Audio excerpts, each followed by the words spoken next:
भूतकाळातल्या चुका वारंवार आठवतात आणि त्यामुळे तुमचं मन अस्वस्थ होतं का? एखादी जुनी चूक जी भरपूर वर्षापूर्वी सुद्धा झालेली असेल ती आठवून तुमचं मन हे आता सुद्धा बेचैन होतं का? ही तुमची वीकनेस नाही किंवा ही तुमची एन्झायटी नाहीये.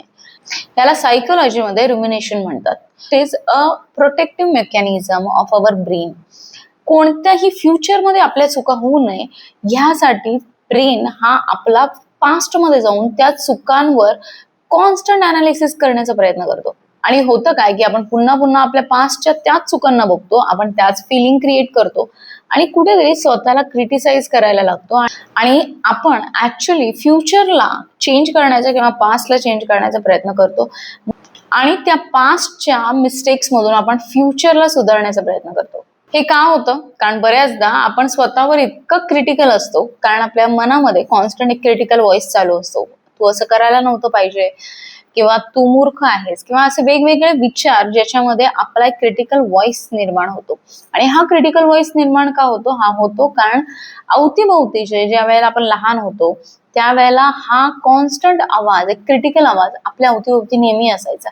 मग ते शिक्षक असतील, तुमचे पॅरेंट्स असतील, तुमचे भाऊ बंधू असतील. ह्या क्रिटिकल व्हॉइस ज्या वेळेला कॉन्स्टंट रिपीट होतो, पुढे जाऊन तोच क्रिटिकल व्हॉइस आपला आउटर व्हॉइस मधून इनर व्हॉइस होतो आणि आपण स्वतःला छोट्या छोट्या गोष्टींमध्ये हायपर सेन्सिटिव्ह होऊन, त्याचबरोबर हायपर अलर्ट होऊन आपल्या स्वतःच्याच मनातल्या विचारांना, आपल्या पास्टला कॉन्स्टंट अनालाइज करायला लागतो. मग याचा उपाय काय आहे?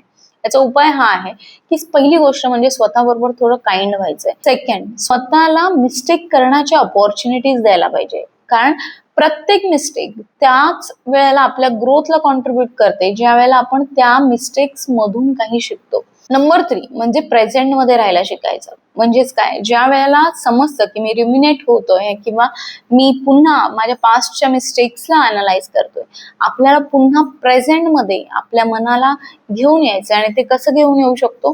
तर आपण अवतीभोवतीच्या वस्तू बघू शकतो, स्वतःच्या बॉडीशी कनेक्ट होऊ शकतो, किंवा 2 मिनिटं आपल्या ब्रेथला ऑब्झर्व करू शकतो.